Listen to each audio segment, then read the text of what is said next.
This title is presented to you by Soundlibra.com. For more audiobooks like this, click the link in the description or visit our website at Soundlibra.com.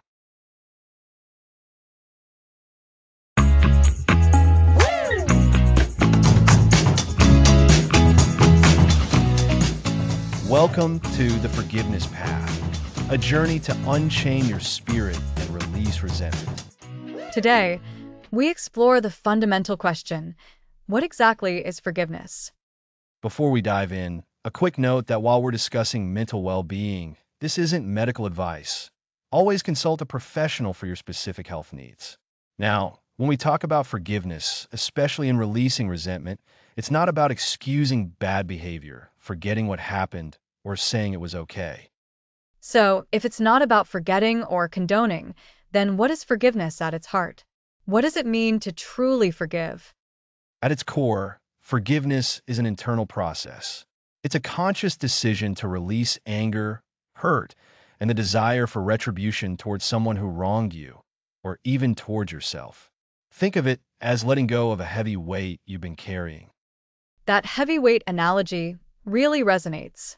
When you're holding on to something painful, it impacts everything: your mood, your sleep, your relationships, your overall well-being. Absolutely. Holding on to resentment is like drinking poison and expecting the other person to die. The resentment, the bitterness, the anger, these emotions affect you the most. They can manifest in physical ailments, emotional distress, and a general cloud over your life. So, by choosing to forgive, we're not doing it for the other person, but for ourselves, to lighten our own load. Precisely. It's an act of self-liberation. It's about reclaiming your own peace. Many people misunderstand forgiveness. They think it means becoming best friends again with the person who hurt them or inviting them back into vulnerable spaces. That's not what we're talking about. Forgiveness is about freeing yourself from the emotional grip of the past offense. That makes so much sense.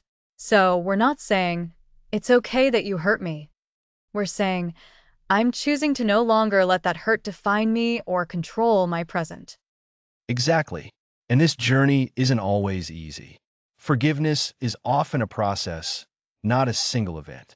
Sometimes it happens quickly, and sometimes it takes time and conscious effort. We'll look at how resentment affects our health, how to recognize it within ourselves, and the powerful impact of self-forgiveness. Self-forgiveness, that sounds like a crucial piece of the puzzle. Because so often, we're our own harshest critics, aren't we?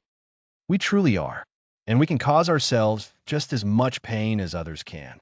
But for this first episode, the main takeaway should be this: forgiveness is a choice. It's an internal shift that liberates you from the burden of resentment.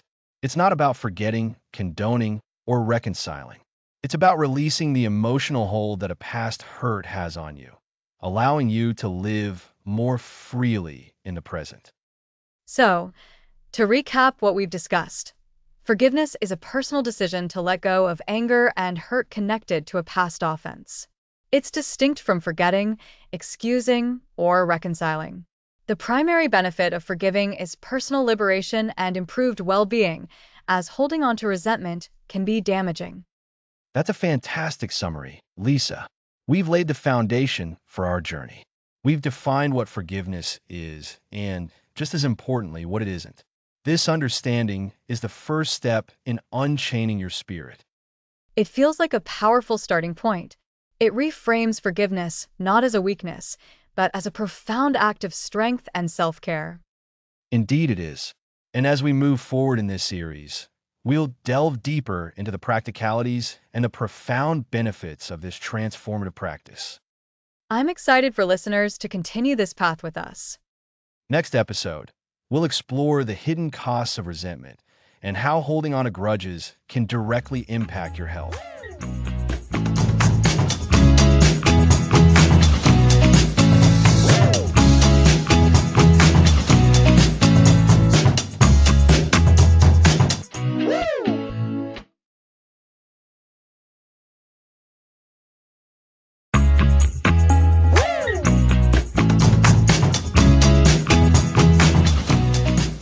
Welcome back. Last time, we explored what forgiveness truly is. Now, we're diving into the hidden costs of holding grudges and how they impact your health. That's right, Alex. When we hold on to resentment, we're essentially replaying past hurts, which continuously triggers our body's stress response. It's like our bodies are constantly in a state of fight or flight, even when the threat is in the past. Precisely. This constant internal alarm releases stress hormones like cortisol and adrenaline. While these hormones are helpful in short bursts when facing an actual danger, their continuous presence wears our bodies down. One major area affected is our cardiovascular system. Chronic stress stemming from resentment is a significant risk factor for developing high blood pressure and heart disease. So, the anger itself is causing physical damage? That's a really intense realization. It is, and the impact doesn't stop there. Our immune system also suffers. When you're chronically stressed, your body essentially diverts resources away from defense. This makes you more susceptible to infections and can prolong your recovery time when you do get sick. You might find yourself catching colds more often or them lingering longer than they should. So, those lingering sniffles could actually be connected to unresolved anger? That's a startling realization of how deeply our emotional state and physical health are intertwined.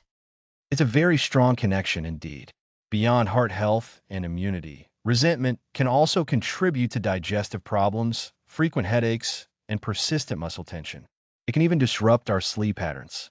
When negative thoughts constantly replay in our minds, falling asleep peacefully becomes a real challenge. And as we know, poor sleep has its own cascade of negative health impacts. It sounds like a really challenging cycle. Feeling unwell can make you more unhappy, and that unhappiness can, in turn, fuel more resentment. Exactly. And on the mental health front, the constant anger and bitterness can significantly contribute to feelings of depression and anxiety. Carrying that emotional weight day after day is incredibly draining and can leave you feeling stuck and unable to move forward. It's like a dark filter that tints everything with negativity, making it incredibly hard to experience joy or optimism. Forgiveness, then, becomes not just about emotional peace, but about our overall well-being. Absolutely. Forgiveness is a vital intervention for our physical vitality. It's about reclaiming our health and our energy. When we choose to forgive, we are choosing to stop reliving the hurt and to regain control of our well-being. That makes sense. It's truly an act of self-care, a way of protecting ourselves rather than continuing to dwell on what happened. It's about acknowledging the hurt but consciously choosing to release the toxic emotional response. Imagine the sheer amount of energy you expend on resentment and holding on to grudges. What incredible things could you accomplish if you redirected that energy? By letting go, we allow our bodies and minds to begin the process of healing. It's like finally setting down a heavy, invisible burden. The immediate relief must feel profound. It can be, and the benefits continue to grow over time. To quickly recap the key takeaways from today, harboring resentment triggers chronic stress responses and the release of hormones, which negatively impacts our cardiovascular and immune systems. It can also lead to digestive issues, headaches, sleep disruption, and contributes to mental health challenges like depression and anxiety. And the good news is that forgiveness offers a powerful pathway to reverse these detrimental effects, helping us reclaim our physical and mental vitality for a healthier, more vibrant life. It's a crucial step in our journey back to ourselves and our well-being. Indeed, Lisa, the desire for good health is a powerful motivator for embracing forgiveness. Next episode, the first step, recognizing the grudge within.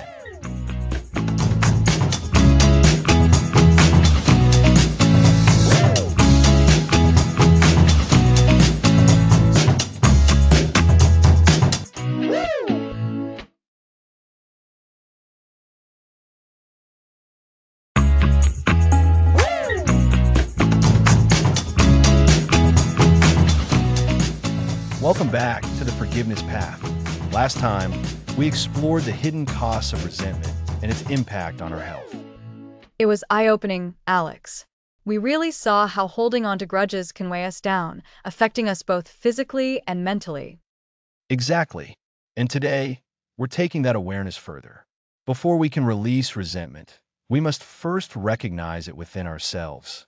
So this episode is all about taking that crucial first step, recognizing the grudge within. Recognizing the grudge. That sounds simple, but I suspect it's more nuanced than it seems. Sometimes, I don't even realize I'm feeling resentful until it's built up. You've hit on a key point, Lisa. Resentment often sneaks in. It's not always a dramatic explosion of anger. More often, it's a quiet stewing that can go unnoticed. Think of it like noticing a small weed in your garden. If you catch it early, it's easy to pull out. If you let it grow, it takes over. That's a great analogy. So, what are the signs that this weed is starting to grow? What should our listeners be looking for in themselves? Great question. One of the most common signs is recurring negative thought patterns. Are you finding yourself replaying a past event, especially an interaction with a specific person, over and over? You might be mentally rehearsing what you should have said, or how unfair it was. Oh, I've definitely been there. That loop of negative thinking is exhausting. It feels like a broken record in your head. Precisely. And what fuels that broken record? Often, it's a feeling of being wronged. This leads to another sign, a persistent feeling of bitterness or anger directed towards someone. It might not be a raging inferno, but a low-grade simmer that's always present when you think about that person or situation. So, it's not just thinking about it, but the accompanying emotional charge. A sense of they wronged me, even if it's buried a little.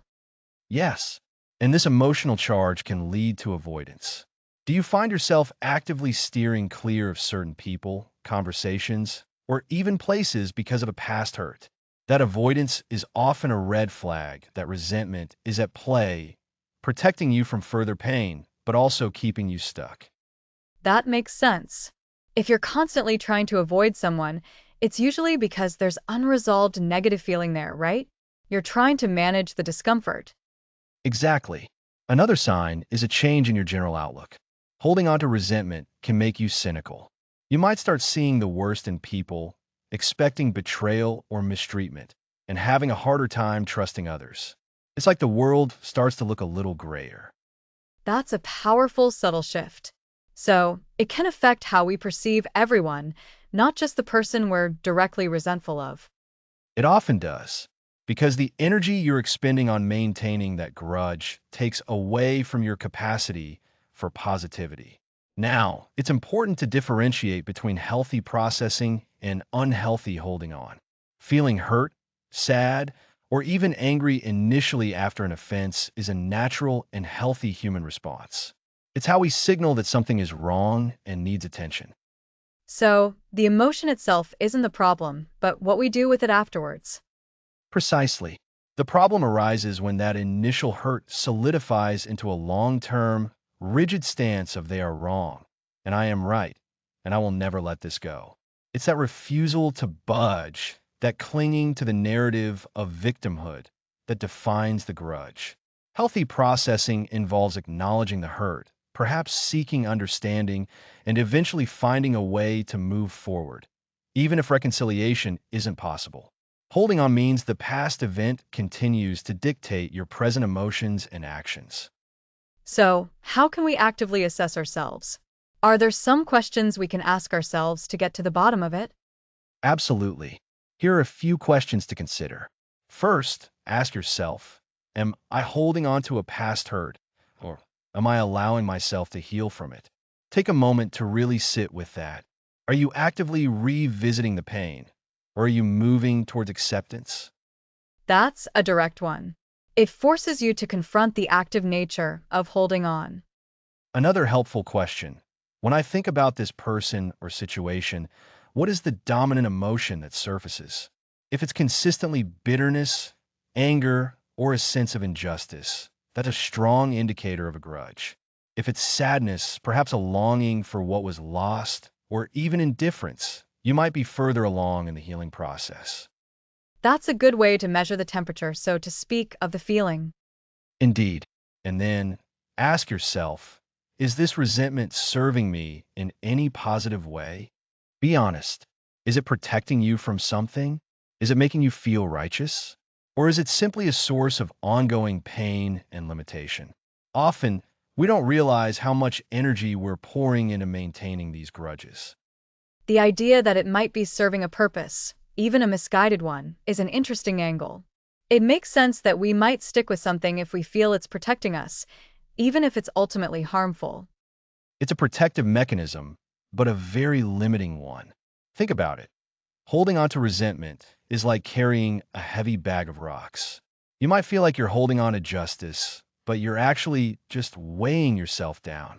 And when you're weighed down, you can't run as fast, you can't climb as high, and you can't enjoy the journey. That's a vivid picture. So, to recap for our listeners, the signs of a grudge to watch out for include recurring negative thoughts about a past event or person, persistent feelings of bitterness, anger, or being wronged, actively avoiding people or situations connected to the hurt, and a general increase in cynicism or negativity. That's a fantastic summary, Lisa. And remember, the key differentiator between healthy processing and holding on is the rigidity. Is the hurt like a scar that has healed and is now part of your history, or is it an open wound that you keep picking at? Picking at the open wound. Ouch! But that really captures it. It's about recognizing if we are actively choosing to keep the hurt alive, rather than allowing it to fade. Exactly. Recognizing these signs is the absolute first step. You can't begin to release something you haven't identified. It's like trying to find a lost item without knowing what you're looking for. So, for this week, I encourage everyone to be a bit of a detective in their own emotional landscape. Notice those recurring thoughts, those lingering feelings. Are they serving you, or are they weighing you down? A detective in our own emotional landscape. I like that. It frames it as an active, investigative, and ultimately empowering process. And that's the goal. By recognizing the grudge, we begin to loosen its grip. We start to reclaim our peace, one small observation at a time. It's a powerful reminder that awareness is the foundation for change.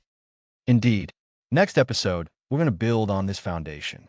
Once we've identified the potential grudges, we'll tackle a concept that can be quite challenging for many, the power of self-forgiveness. Ah, self-forgiveness. That sounds like a pivotal step. It truly is. So, join us next time as we explore the ultimate act of kindness, forgiving ourselves.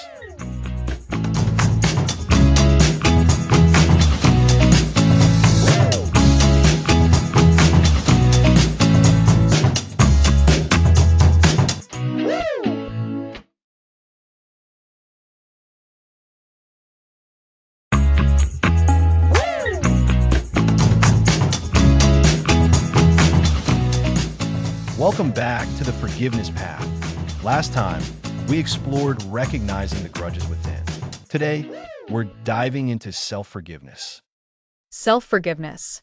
It sounds simple, but it's often one of the hardest forms to practice. We can be much harder on ourselves than anyone else. Why? Great question. We hold ourselves to impossible standards. We know every detail of our mistakes. There's no filter when we judge ourselves. We replay regrets over and over. It's like having a personal critic in your head with the worst interpretations. What are the consequences of that? This self-judgment cycle damages confidence, fuels anxiety, and prevents progress. Unforgiven actions leave us carrying guilt and shame. It's internal imprisonment, stopping us from being present and happy. It's like the ultimate act of setting yourself free from your own internal chains. If self-forgiveness is so crucial and difficult, where do we begin to break down self-criticism? The first step is recognition, like with forgiving others. Become aware of your self-judgment. What is your inner voice saying? Is it fair or overly harsh? Awareness is the foundation. That makes sense. It's like shining a light on negative thought patterns. What's next? The next critical element is self-compassion. This isn't making excuses. It's treating yourself with the kindness and empathy you'd offer a friend who made a mistake. Imagine a distressed friend. Would you berate them or comfort them? I'd offer comfort. Remind them everyone makes mistakes and that it doesn't define them. Exactly. Self-compassion extends that grace to yourself. It acknowledges your humanity. You are a flawed, imperfect human, and that's okay. Everyone else is too. You're a person, and people stumble. That's a powerful reminder. So, self compassion means looking at yourself with understanding, not judgment. Precisely. This leads to self-forgiveness, a conscious decision to let go of self-blame. Accept you did your best with the knowledge you had at the time. Even if you know better now, you didn't then. And that's okay. You've learned and grown. So, acknowledging that past self, understanding they did their best, even if imperfectly. You've got it. Importantly, self-forgiveness is essential before or alongside forgiving others. If you're constantly beating yourself up, how much emotional energy is left for others? It's like trying to pour from an empty cup. That's a brilliant analogy. You need inner peace and self acceptance before extending it outwards. If you're drowning in self criticism, it's hard to see the bigger picture with anyone else. This brings us to the self-judgment cycle. We make a mistake, judge ourselves harshly, feel bad, leading to more mistakes or powerlessness, then judge ourselves more. Self-forgiveness breaks this cycle. It sounds like a tough cycle to break. Are there practical strategies to interrupt it? Absolutely. Journaling is effective. Write down harsh self-judgments. Then reframe them. Ask, what's a more compassionate way to see this? Or what did I learn? Transform critical thoughts into lessons. So, instead of I'm so stupid, it might become I made a mistake and I learned that X, Y, and Z are important to consider next time. Exactly. Mindfulness is another approach. Being present helps catch critical thoughts before they spiral. Gently acknowledge them without engaging, then redirect attention to the present. It's like noticing a cloud, acknowledging it, but not getting carried away. Mindfulness. Catching the thought, acknowledging it, and letting it float by. That sounds gentle yet powerful for regaining control. It truly is. Remember, this isn't an overnight fix.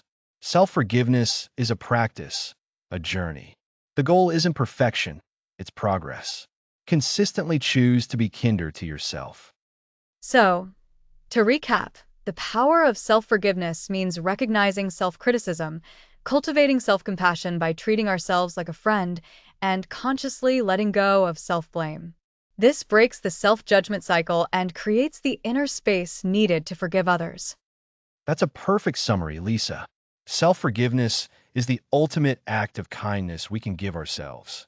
It's unchaining your spirit from internal criticisms and allowing yourself to move forward, unburdened. You are worthy of your own forgiveness.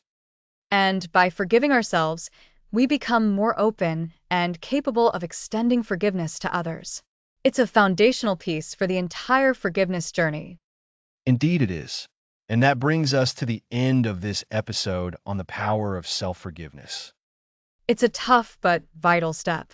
Thank you, Alex. Thank you, Lisa. Next episode, we'll explore how journaling can be a powerful catalyst for releasing resentment.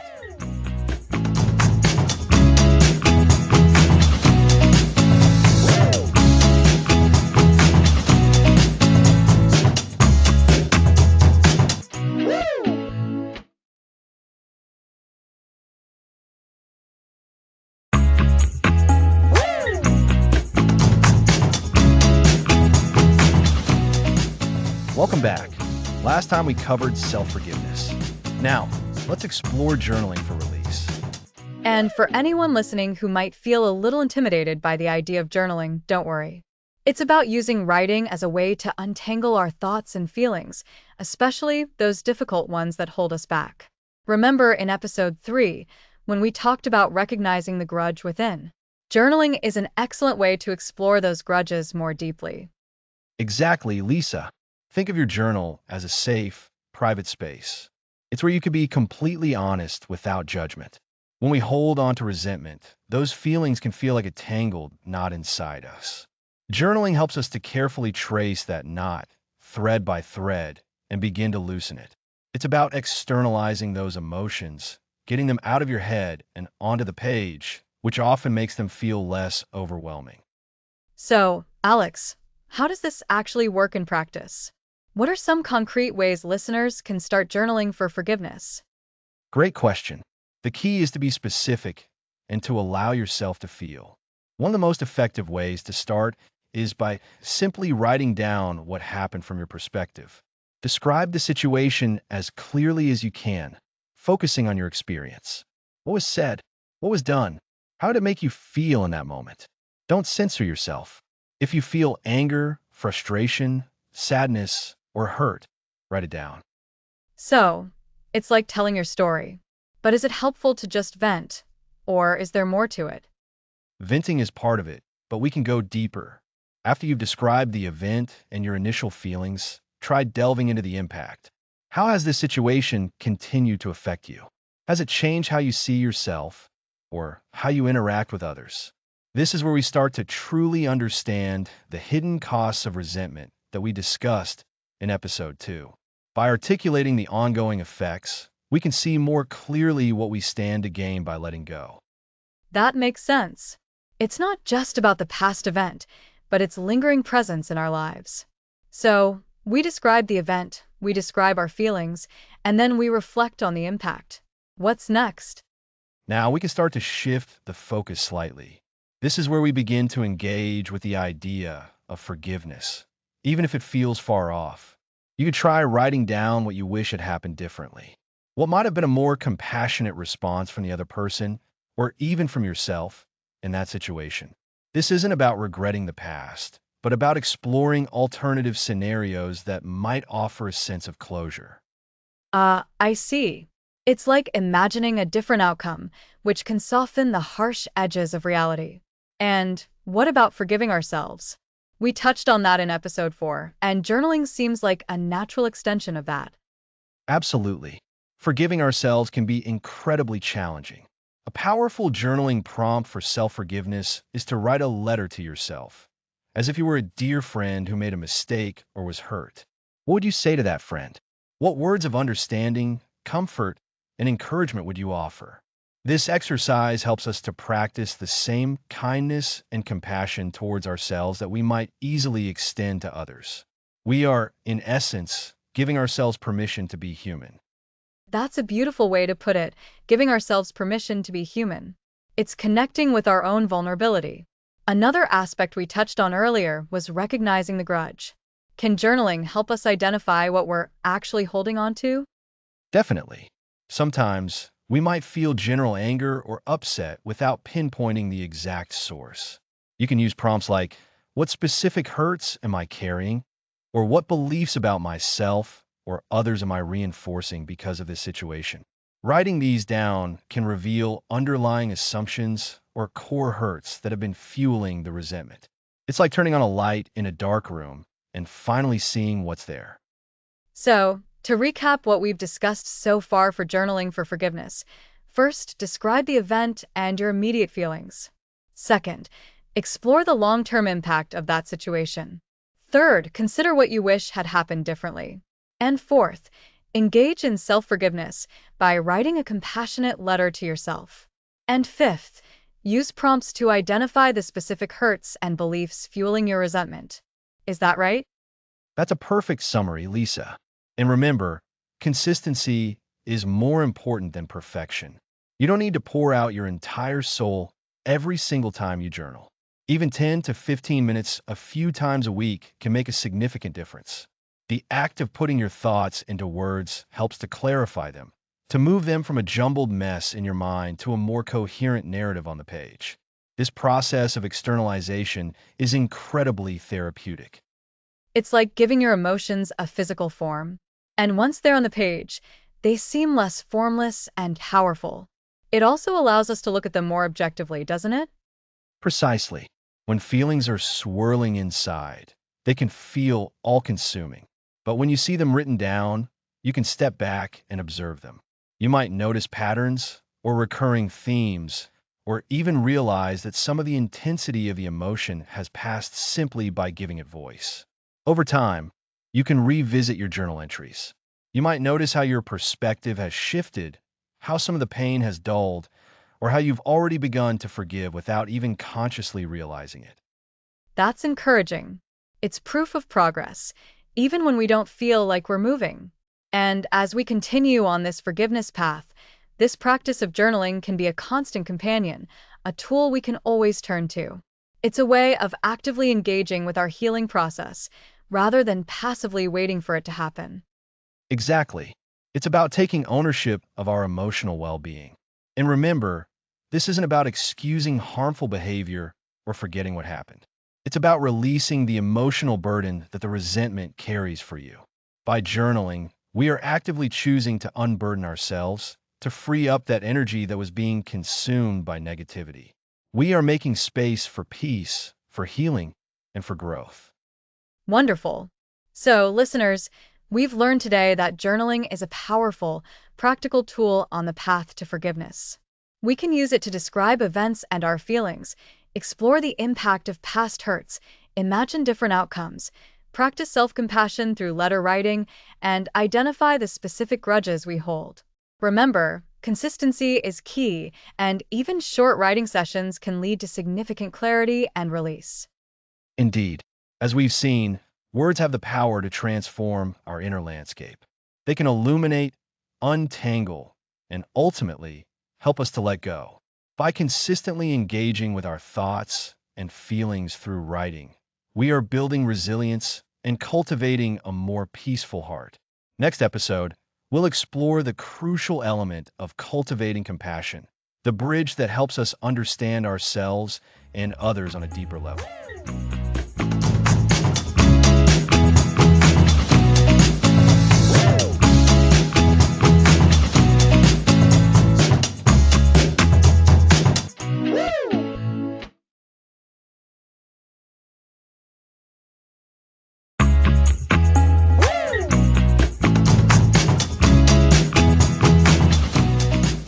Welcome back to the Forgiveness Path. Today we explore compassion, the bridge to understand it. Compassion can feel abstract, especially when we've been hurt. It's easier to hold on to hurt and resentment. Absolutely. That's normal. Identifying grudges was the first step.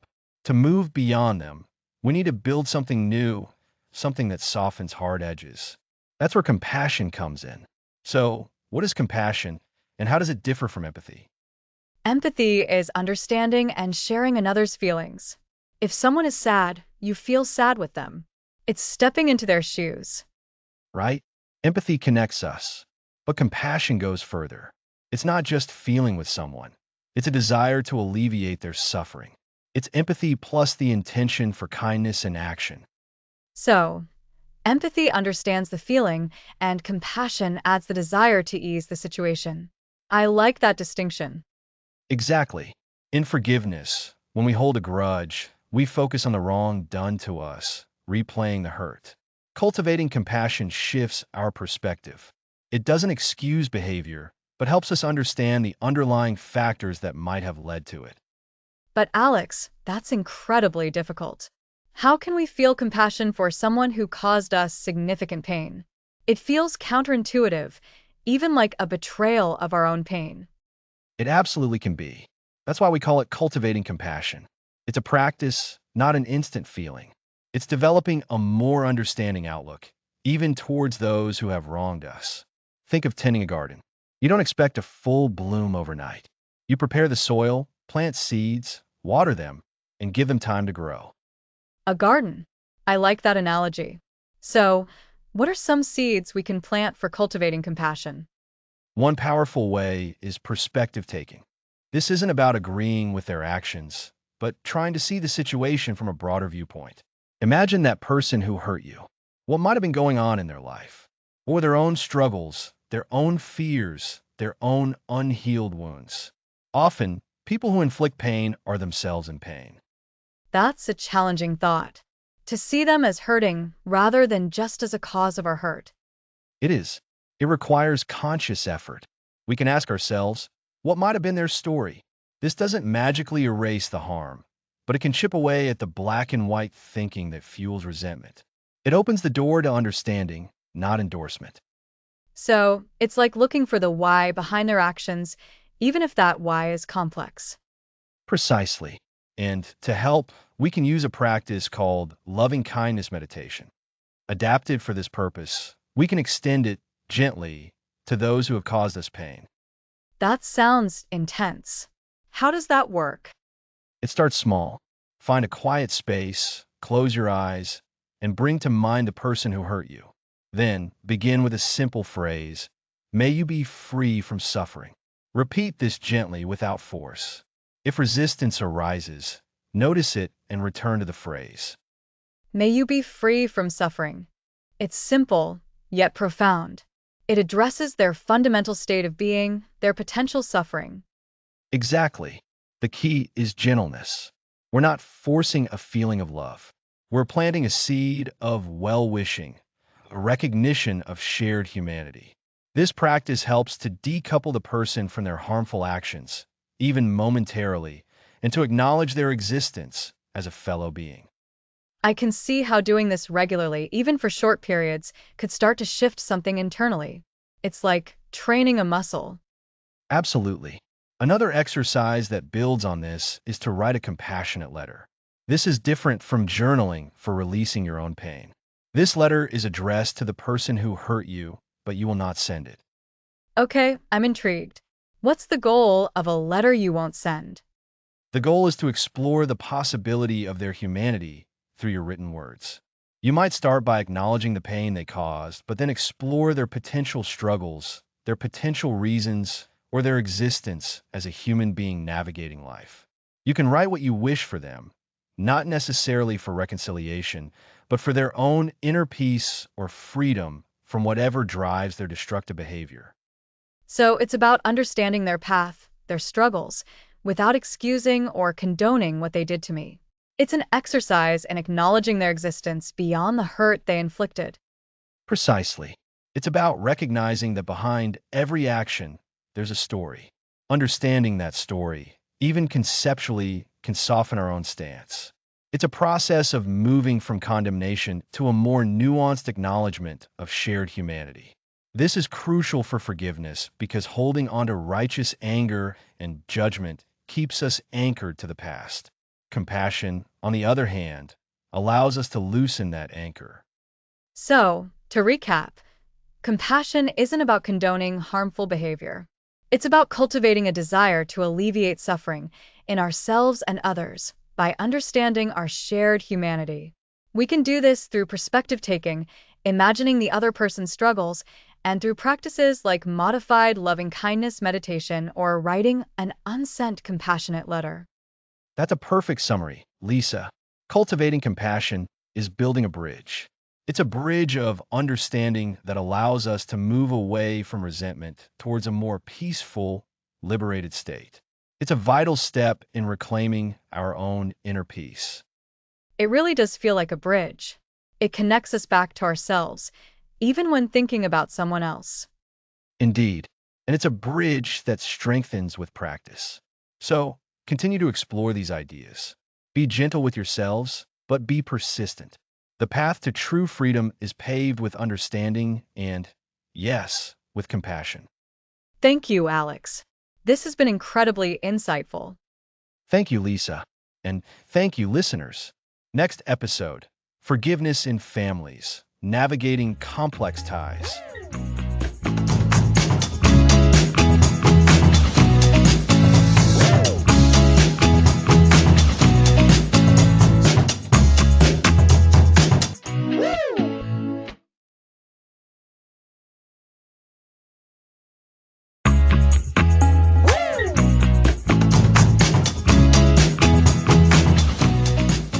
Welcome back to the Forgiveness Path. Today we're diving into forgiveness in families. Yes, Alex. Family relationships are often the first we ever experience, and they can hold on to resentments for a very long time. Sometimes, forgiving a family member feels different, heavier, than forgiving someone outside the family. What's at the heart of that complexity? That's a great question, Lisa. I think it starts with the sheer depth of history we share with family. These are the people who often know our deepest vulnerabilities, our childhood hurts. Resentments can get woven into the fabric of our family stories, passed down or stubbornly held on to. When we talk about forgiveness, especially within a family context, we're often unearthing these long-standing emotional patterns. It's like a tangled ball of yarn, isn't it? You try to pull one thread, and the whole thing shifts. So, when someone is struggling to forgive a family member, what's a good starting point?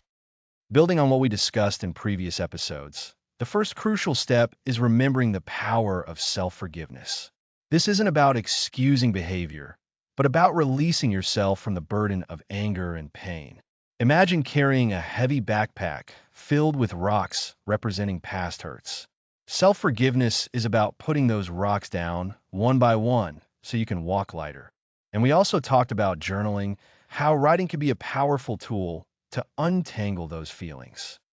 That makes sense.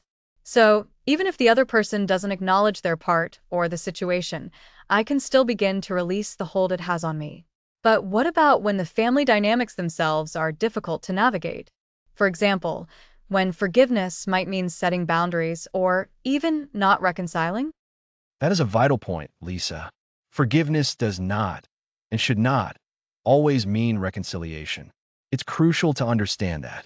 You can forgive someone for your own peace, for your own emotional well-being, without necessarily inviting them back into a close relationship. Think of it like tending a garden. You might forgive a weed for growing, but you still need to pull it out to protect your prized roses. Your personal peace and safety, both emotional and physical, are paramount.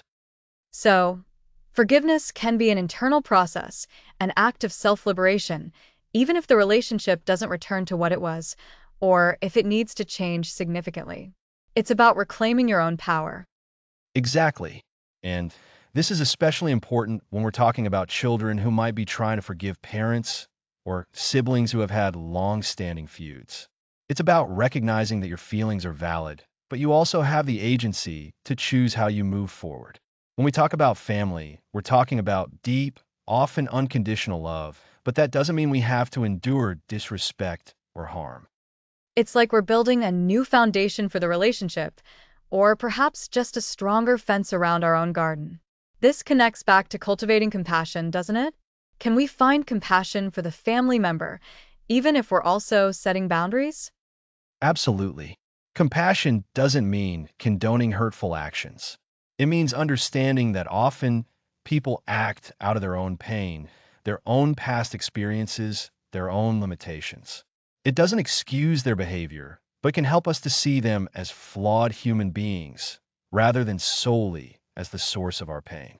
This perspective shift can be incredibly liberating. So, for listeners thinking about forgiveness within their families, the takeaway isn't necessarily about a big, dramatic reconciliation. It's more about a personal journey of healing, which might involve understanding, compassion, and crucially, boundaries. Precisely.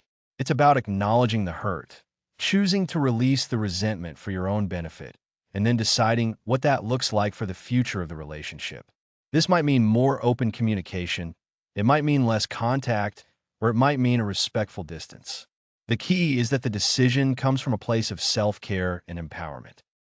Can you give us a practical example of that?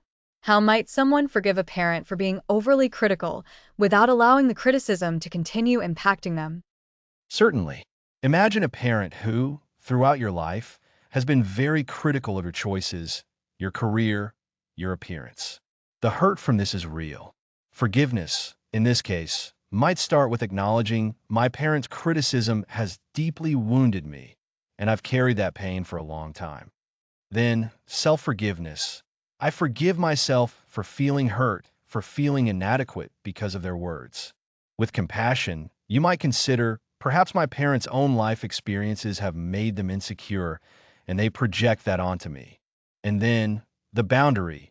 You might decide, from now on, when my parent starts to criticize my career choice, I will gently say, I appreciate your concern, but I am happy with my career path, and I don't wish to discuss it further.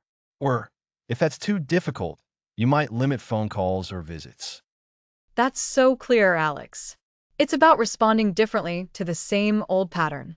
It's not about demanding an apology, but about changing your own behavior and internal response. Exactly. It's about breaking the cycle. And this takes practice. We're not aiming for instant perfection, but for progress. Remember, the goal is to unchain your spirit, and that often begins with the most challenging relationships in our lives, our families.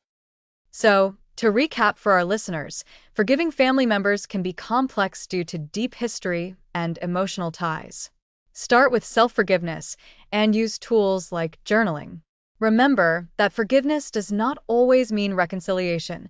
Setting healthy boundaries is vital for your peace and reclaiming your power. Cultivating compassion, understanding the other person's potential pain without excusing their actions, is also key. It's about personal healing and choosing a path forward that honors your well being. Well said, Lisa. It's a challenging path, but one that leads to immense freedom. Next episode, we'll tackle the nuances of forgiving without forgetting or reconciling. It's a concept that often causes confusion, so we'll aim to make it crystal clear. That's right. So many important distinctions to make. Join us next time on the forgiveness path.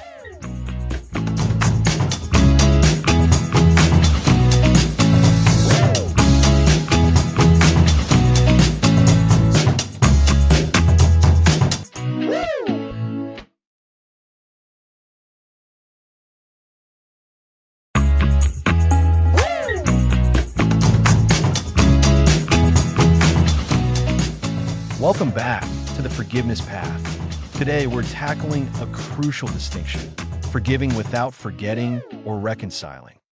That's right, Alex. Many people hear forgiveness and think they have to erase the past or mend a broken relationship. It's a huge barrier. Absolutely. Forgiveness is an internal act. It's a decision you make for your own peace, not a transaction with someone else. It's about unburdening yourself, not condoning behavior.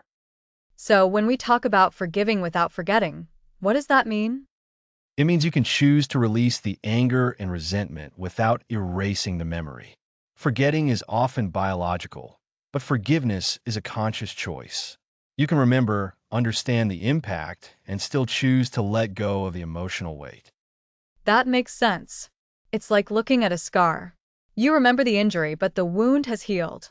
Forgiveness is choosing to focus on the healing, not reopening the wound. That's a fantastic analogy, and it leads perfectly into forgiving without necessarily reconciling. Reconciliation implies restoring a close relationship. Forgiveness doesn't demand that. You can forgive deeply hurtful actions and still decide a close relationship isn't safe or healthy. This is so important. So many feel obligated to go back to how things were, or create a new, closer relationship just because they've forgiven. But that's not how it works if the other person is still toxic. Exactly. Forgiveness is about you taking back your power and releasing yourself from emotional bondage. Reconciliation requires both parties. You can control forgiveness. Reconciliation is dependent on the other person. Forgiveness is an act of self-liberation. So, is it possible to forgive someone and still set strong boundaries? Oh, absolutely. Healthy boundaries often become clearer once you've chosen to forgive. When consumed by anger, it's hard to think rationally. But when you've released that burden, you can assess what interactions are healthy. Forgiveness empowers those clear decisions about boundaries. That's a powerful shift. So, forgiveness is about internal peace, a clearing of emotional clutter, rather than fixing external relationships. Precisely. Remember when we discussed identifying your grudges in episode 3? That was acknowledging the weight. And in episode 6, we talked about cultivating compassion, an internal shift. This episode builds on those foundations. So, for someone holding on to a grudge for years, feeling stuck because they believe forgiveness means forgetting or making up, what's a practical first step? Start with that internal dialogue. Ask, what emotional burden am I carrying by not forgiving? Understand that releasing it is for your benefit. You don't have to speak to the person. You don't have to pretend it didn't happen. Just decide you want to feel lighter. Write it down. I choose to release the anger I feel about X. I remember what happened, and I acknowledge its impact, but I'm choosing to let go of the power it holds over me for my own peace. That feels much more achievable than trying to fix a relationship or get over something deeply affecting. It puts control back in your hands. Exactly. And it's a process. You might choose to forgive one day and find lingering resentment later. That's okay. The beauty of forgiveness as an internal act is that you can return to that choice. It's a continuous path to personal freedom. This is especially true with deep wounds, which we'll explore in our next episode. So, to recap, forgiveness is an internal choice that liberates you. It does not require you to forget the hurtful event, nor does it obligate you to reconcile or restore a relationship. It's about releasing your own emotional burden so you can move forward with greater peace and well-being. Beautifully summarized, Lisa. It's about reclaiming your inner space and deciding what beliefs and emotions you want to carry forward. Letting go of resentment clears the path for your own healing and growth, independent of anyone else's actions. And that clarity is so empowering. It removes the pressure of managing someone else's response or artificially erasing a painful past. It's truly about setting yourself free. Indeed, by separating forgiveness from forgetting and reconciliation, we unlock its true potential as a tool for personal liberation. You can honor your experience, remember the lessons learned, and still choose peace. This has been incredibly clarifying, Alex. It's a vital distinction for anyone on this forgiveness journey. I agree, and it sets us up perfectly for our next episode, where we'll delve into those moments when forgiveness seems truly impossible and how to navigate those deep, complex wounds. Next episode, when forgiveness seems impossible, navigating deep wounds.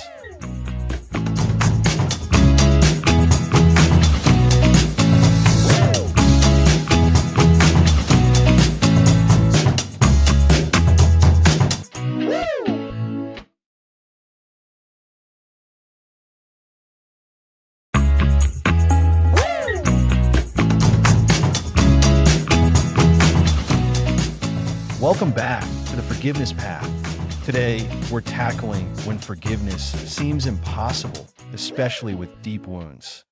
Right, Alex? We've covered what forgiveness is, its benefits, and self-forgiveness. But some hurts are so deep, they feel like they'll never heal, let alone be forgiven.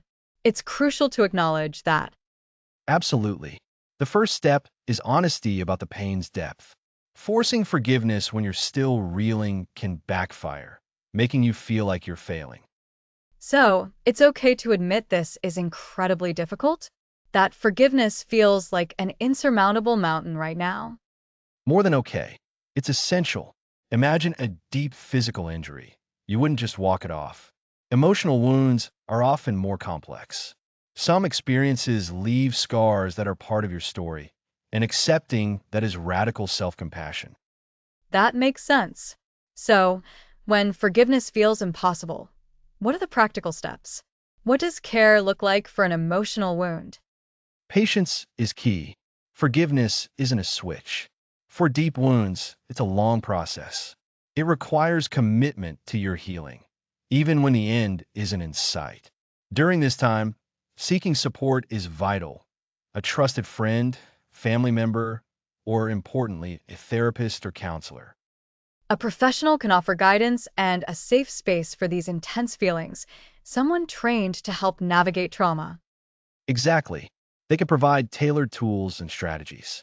They help you understand the impact of what happened and guide you toward healing, even if forgiveness feels distant. Remember, healing doesn't always mean erasing the past or fully embracing the person who caused harm. It means finding a way to live a full life despite the wound. And healing might look different for everyone. For some, it might be finding internal peace, regardless of external circumstances. Precisely. It's about liberating yourself, not absolving the other person. Severe trauma alters our sense of safety or self-worth. In these situations, celebrate small victories. Did you talk about what happened without being overwhelmed? That's a victory. Did you set a boundary to protect yourself? Another victory. These small steps are like building blocks, aren't they? Slowly, they create a foundation for moving forward. It's easy to overlook them when the overall goal of forgiveness seems so far away. They're building blocks. Equally important is self-compassion. Be kind to yourself. Forgiving deep pain isn't weakness. It's immense strength and emotional courage. So, if someone is listening and feeling overwhelmed by something devastating, what's the core message? Your feelings are valid. You're not alone. It's okay to take your time. The path to healing is rarely linear. Focus on what you can control, seeking support, practicing self-compassion, and celebrating every small step toward peace. Forgiveness is a process, not an immediate destination. The most profound self-care with deep wounds is to be present with your pain and allow yourself grace to heal at your own pace. That radical grace for oneself is so crucial. It's giving yourself permission to be injured and heal on your own terms. With deep wounds, self-blame is easy, or believing you should be further along. That self-blame is an unnecessary hurt. Severe trauma and deep emotional pain are significant. They require time, care, and often professional help to navigate. The goal isn't a swift return to how things were, but a transformation into a stronger, more resilient you, carrying experiences with wisdom, not raw pain. So, to recap, when forgiveness seems impossible due to deep wounds, acknowledge the pain's depth, be patient, seek professional support, celebrate small victories, and practice immense self-compassion. It's about personal healing and liberation, not necessarily reconciling or forgetting. Exactly.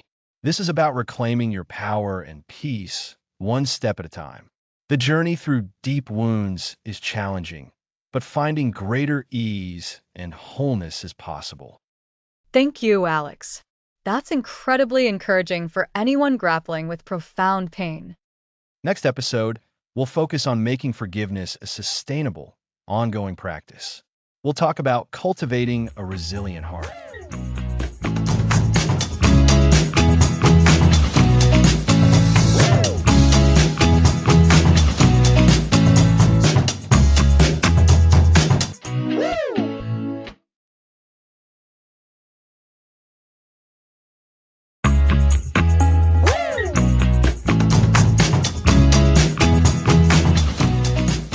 Welcome back to the Forgiveness Path. Today, we're making forgiveness a consistent habit.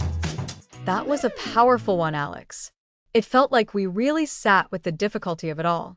But today, we're shifting our focus to something really encouraging, making forgiveness a consistent, daily practice.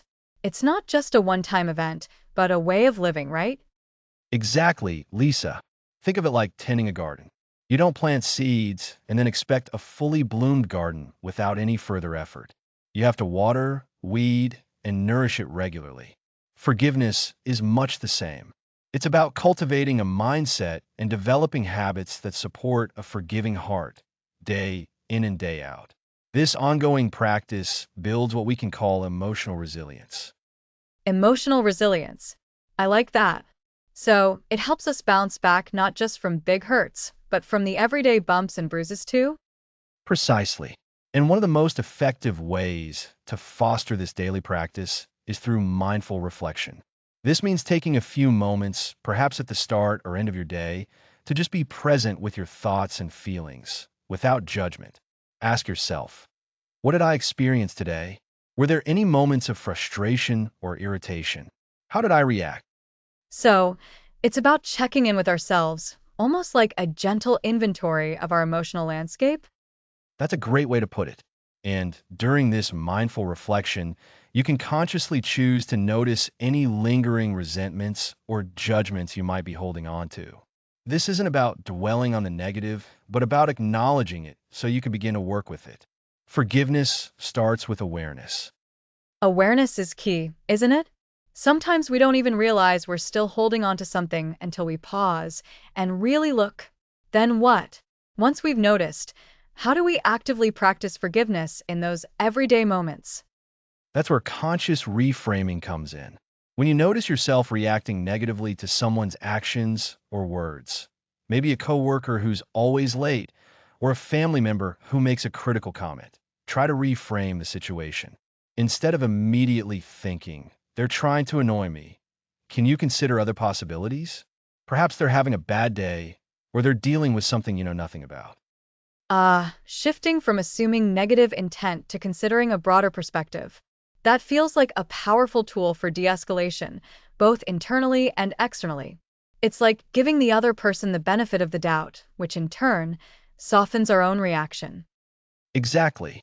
And this reframing is directly supported by another vital daily practice, gratitude. When we actively cultivate gratitude for the good things in our lives, it naturally shifts our perspective. It's hard to hold on to bitterness when you're focusing on what you appreciate. Gratitude. I always find that when I focus on what I'm thankful for, the small annoyances of the day tend to shrink in importance. It's like turning up the volume on the positive and turning down the volume on the negative. Beautifully said, Lisa. So, maybe start a gratitude journal. Each day, write down 3 to 5 things you're genuinely thankful for. They can be big things, or they can be as simple as a warm cup of coffee or a smile from a stranger. This simple act can powerfully influence your inclination toward forgiveness. So, we have mindful reflection to become aware of our feelings, conscious reframing to shift our perspective on challenging interactions, and gratitude to cultivate a more positive outlook. These sound like very actionable steps for daily practice. They are. And let's not forget the importance of self-forgiveness in this daily upkeep. Remember episode 4? We talked about how forgiving ourselves for our own perceived mistakes or shortcomings is perhaps the most crucial act of kindness we can perform. This practice needs to be ongoing. When you make a mistake today, acknowledge it, learn from it, and offer yourself that same compassion you're striving to extend to others. Say to yourself, it's okay. I'm human. I'll do better next time. That's such a good reminder. We can be our own harshest critics. Regularly practicing self-compassion allows us to release guilt and shame, which can otherwise fuel resentment towards ourselves and others. It creates a more peaceful inner environment. Indeed, in this entire process, the reflection, the reframing, the gratitude, the self-forgiveness, it's all about building a proactive approach to our emotional well-being. Instead of being reactive to hurts, we're actively nurturing a state of being that is more open, more understanding, and yes, more forgiving. So, forgiveness isn't just about dealing with past hurts. It's about creating a present that is lighter and a future that is more peaceful by regularly tending to our inner garden. It's a journey, as we've discussed, but these daily practices are like the consistent watering and sunshine that keeps the journey vibrant and alive. Exactly. These aren't grand gestures, but small, consistent actions that compound over time. They build a reservoir of resilience, making us less susceptible to the corrosive effects of resentment and anger. You become better equipped to handle life's inevitable challenges with grace. It truly sounds like cultivating a resilient heart. And I love how you've tied it all together. Being aware, choosing a different perspective, appreciating what we have, and offering ourselves kindness. It all feeds into a more forgiving disposition. We've covered a lot of ground in this series, from understanding what forgiveness is, to acknowledging its costs, to the practical steps of releasing resentment. Today, we focused on transforming forgiveness from a weighty task into a sustainable way of life. It's about integrating these principles so that they become second nature. It's about creating a daily rhythm that supports our peace and our well-being. And that's the heart of cultivating a resilient heart. These practices aren't about denying pain or pretending everything is perfect. They are about developing the inner strength to process difficult emotions with compassion and ultimately to choose peace. So, for our listeners, the message today is that forgiveness is an active, ongoing process, and by incorporating simple daily habits like mindful reflection, gratitude, and self-compassion, we can build a truly forgiving and resilient spirit. That's a perfect summary, Lisa. The power to forgive and to live a more peaceful life is within our reach day by day. Next episode, we'll be looking at setting boundaries with forgiveness, which feels like a crucial step in protecting our peace while still holding on to that forgiving spirit. Indeed, looking forward to it.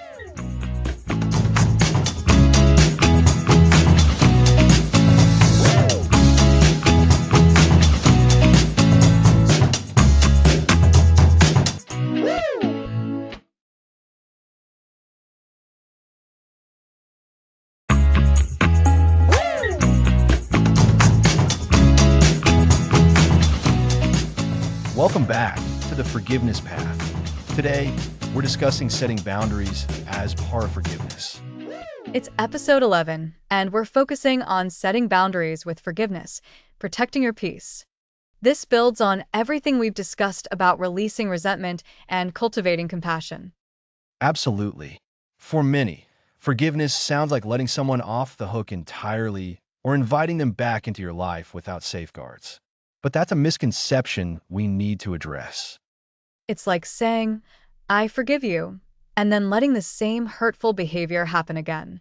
Forgiveness should empower, not enable. Exactly. Forgiveness is about releasing the burden of anger and resentment for yourself. It's about freeing your spirit. It's not about excusing the other person's actions or allowing them to repeat them. This is where boundaries come in. They're the protective fences we build around ourselves.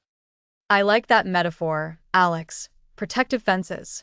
So, forgiving someone doesn't mean you tolerate their harmful behavior going forward. How do we navigate that? It can feel like a contradiction. It can, and it's a common point of confusion.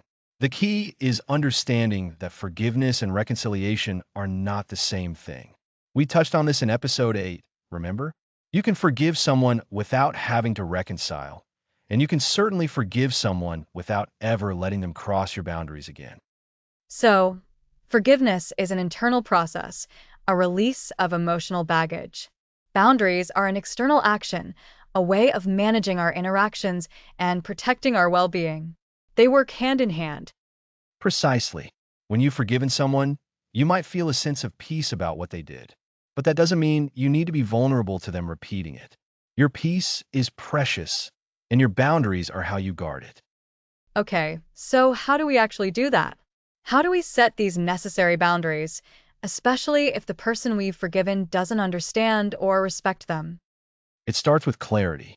You need to be very clear, first with yourself, and then with the other person about what is and isn't acceptable behavior. This isn't about punishment, it's about self-preservation.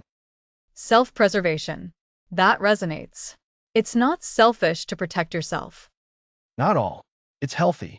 When you've forgiven someone, you've let go of the intense emotional reaction. You might interact with them calmly, but you still need to define the terms of that interaction. For example, if someone consistently disrespects your time and you've forgiven them for past offenses, you can still decide not to make yourself available for last-minute requests. So you're not stewing in anger about them being late again, but you are making a conscious choice about how much of your time and energy you will allow them to consume moving forward. Exactly. And communicating that boundary can be challenging. It might mean saying something like, I'm happy to meet up, but I need you to be there at the agreed upon time. If you can't make it, we'll have to reschedule. This is a clear, calm statement of your needs. It's not an accusation. It's an expectation. That's a really practical example. It's about stating your needs directly and respectfully, without getting drawn back into the old pattern of hurt. What if the person reacts negatively? That's a very real possibility, and it's where the protecting your peace part becomes crucial. If someone you've forgiven reacts with anger, defensiveness, or tries to manipulate you when you set a boundary, it's a sign that your boundary needs to be firmer, or that the nature of your interaction needs to change. So, in that moment, you have to be prepared to enforce the boundary. It's not enough just to state it. Correct. Enforcement is key. If the person continues to breach the boundary, you may need to create more distance. This could mean limiting contact, having conversations only in specific contexts, or, in more severe cases, ending the relationship altogether. And remember, this is still consistent with forgiveness. You are protecting yourself from further harm, not holding on to resentment. This feels like a critical distinction. Forgiveness is about letting go of the past offense.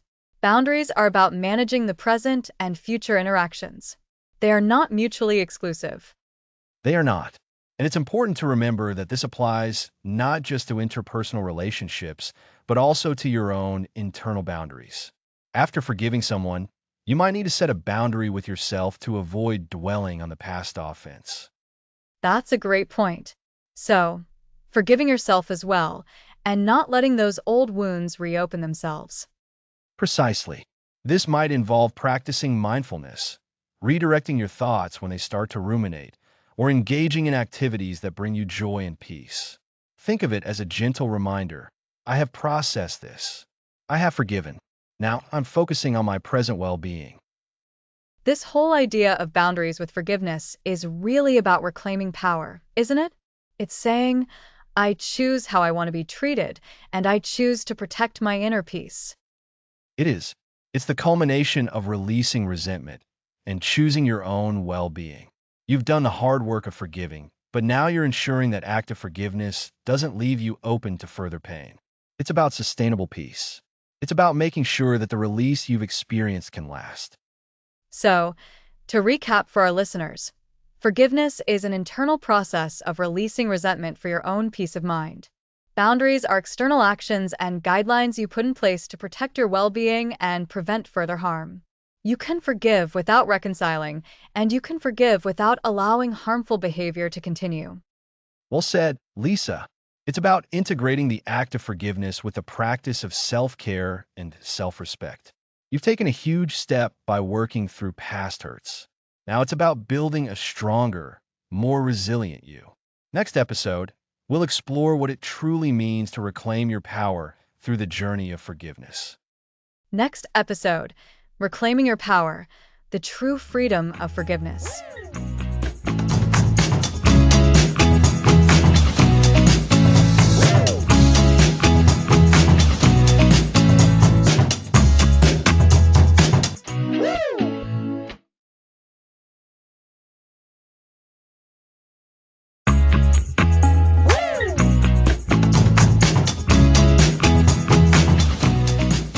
Welcome back.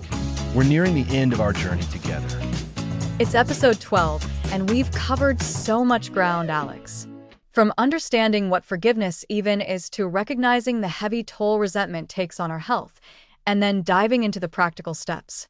We've talked about self-forgiveness, journaling, cultivating compassion. It feels like we've really built a strong foundation for this whole process.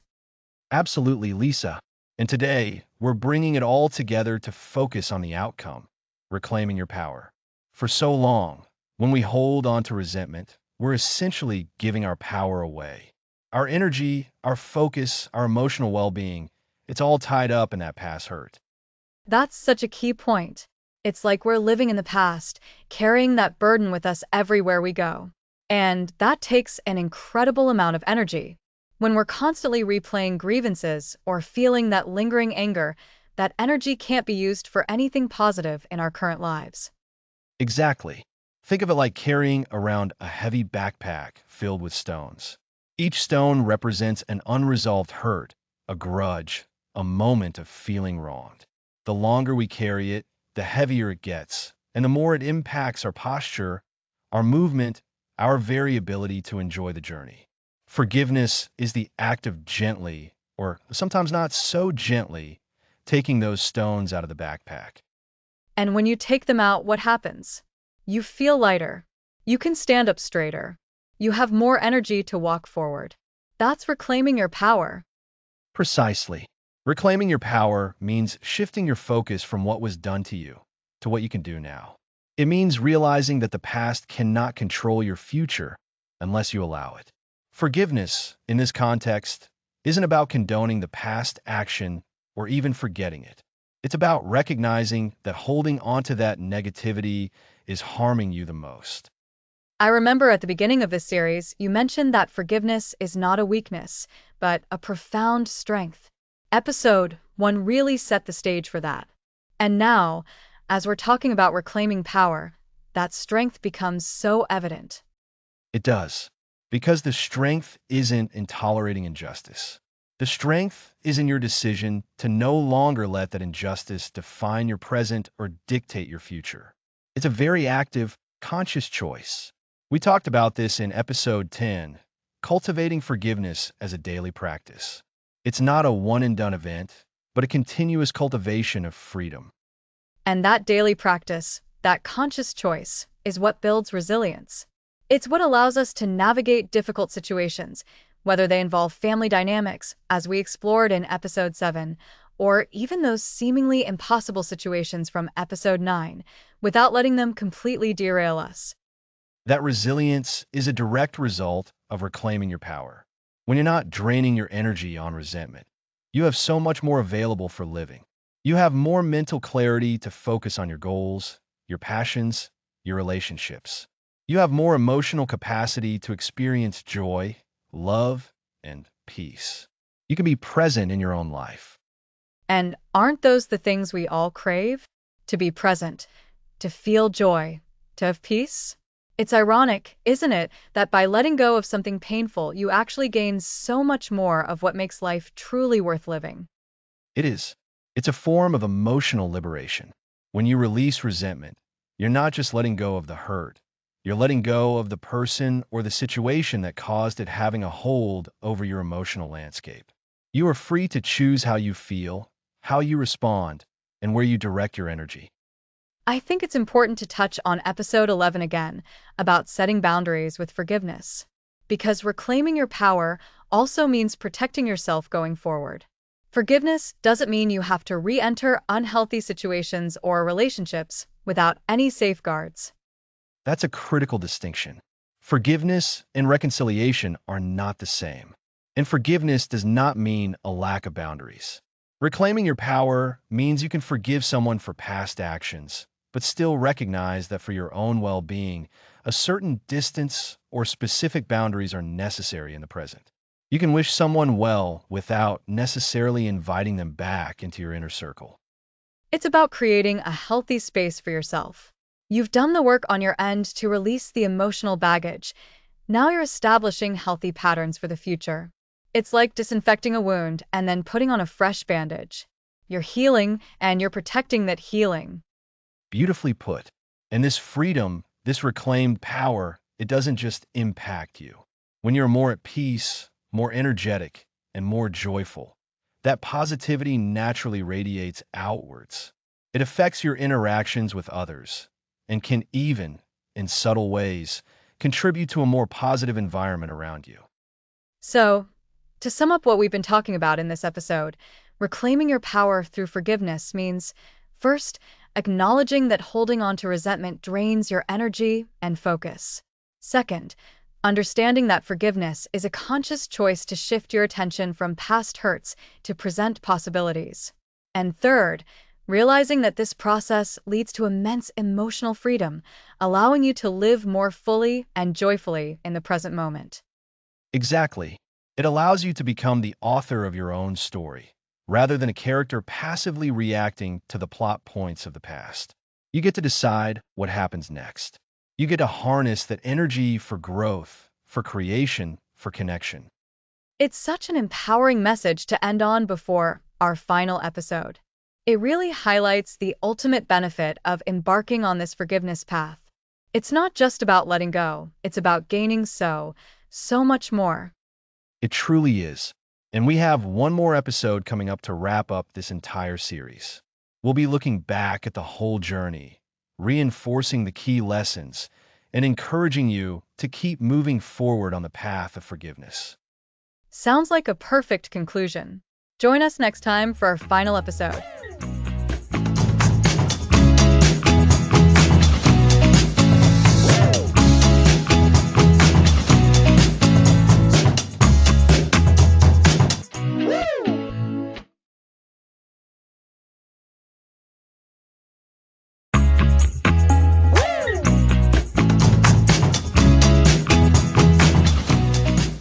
Welcome back, everyone, to the very last episode of the Forgiveness Path. Today, we'll look back and discuss how to keep moving forward.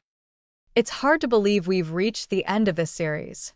Alex, we've covered so much, from understanding what forgiveness is to making it a daily practice. It feels like a real accomplishment. Absolutely, Lisa. That sense of accomplishment is a vital part of the forgiveness journey. Remember in episode 1, we asked, what is forgiveness? We established that it's not about condoning hurtful actions or forgetting what happened. Instead, it's a conscious decision, a release of the burden of anger and resentment we carry. It's about giving ourselves permission to no longer be held captive by the past. That distinction was so important. Forgiveness isn't forgetting, and it's certainly not about saying what happened was okay. It's about disengaging from the emotional hold that past hurts have on us. And in episode 2, we really delved into the hidden costs of holding on to resentment. We emphasized how resentment is a heavy weight, impacting our physical health with increased stress, sleep disturbances, and even the risk of chronic illnesses. It truly affects our well-being on every level. Recognizing that burden, as we did in episode 3, recognizing the grudge within was the crucial first step. We learned to observe our own internal narratives and identify where we were clinging to past hurts. And then, a revelation for many listeners, I'm sure, was episode 4, the power of self-forgiveness. It's so easy to focus on forgiving others, but forgiving ourselves for mistakes we've made, or for not being able to prevent harm, is often the hardest part. It's the ultimate act of kindness we can offer ourselves. Indeed, self-forgiveness is foundational. It's like watering the roots of a tree before expecting it to bear fruit. And how do we start to work through those feelings? That's where episode 5, Journaling Your Way to Release, came in. Putting pen to paper, or fingers to keyboard, allowed us to externalize those tangled emotions. Writing became a catalyst, a way to explore our feelings, reframe our perspectives, and create a tangible path toward letting go. From there, in episode 6, we built bridges with cultivating compassion. It's about understanding the humanity in others, even when they've caused pain, and extending that same understanding to ourselves. Compassion is the bridge that allows us to move from judgment to empathy. Then we got into the really practical applications in episodes 7 and 8. Forgiveness in families acknowledged how deeply complex those relationships can be and how forgiveness might look different within family dynamics. And forgiving without forgetting or reconciling was so powerful because it clarified that we don't have to forget the lesson, nor do we have to rebuild a relationship that might be unhealthy in order to forgive. Those episodes were about setting realistic expectations for what forgiveness entails. And some of the most challenging conversations we had were in episode 9, when forgiveness seems impossible. We tackled those deep wounds where the pain feels insurmountable. We spoke about the process of acknowledging the depth of the hurt before even contemplating release, and how it's okay to take your time. That's right. Forgiveness isn't a race, and sometimes the impossible just takes longer. This led beautifully into episode 10, Forgiveness as a Daily Practice. We learned that forgiveness isn't a one-time event, but a muscle we can strengthen with regular use. It's about cultivating a resilient heart that can bounce back from life's inevitable challenges. And with that resilience, we can then confidently address episode 11, setting boundaries with forgiveness. This is where we learned to protect our peace. Forgiving someone doesn't mean allowing them to continue hurting us. It means setting clear boundaries to safeguard our well-being moving forward. Which perfectly sets up our penultimate episode, episode 12, Reclaiming Your Power. By choosing to forgive, we weren't giving up. We were taking back control. We were reclaiming our energy, our focus, and our joy from the grip of past grievances. And that brings us to today. Looking back, we've seen that the journey of forgiveness is not linear.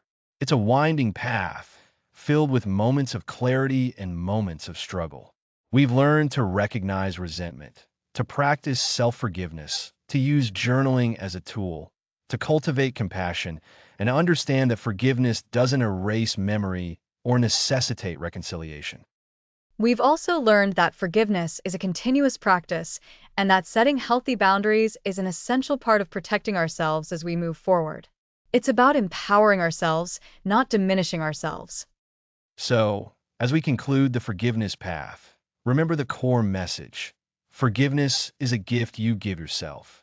It's about liberating yourself from the emotional prison of past hurts. It's about choosing peace over pain, freedom over being held captive by what once was. It's about looking back at your journey, acknowledging the hurts and the healing, and stepping forward with renewed strength and a lighter heart, ready to embrace what's next with openness and resilience. Each episode has built upon the last, creating a comprehensive toolkit for anyone seeking to release the weight of resentment. Keep practicing the techniques we've discussed. Revisit the episodes that resonated with you the most. And remember that even on days when forgiveness feels challenging, the intention itself is a powerful step. You have the tools, you have the knowledge, and you have the power within you to continue this path. Thank you all for joining us on this series. It's been an honor to explore the transformative power of forgiveness with you.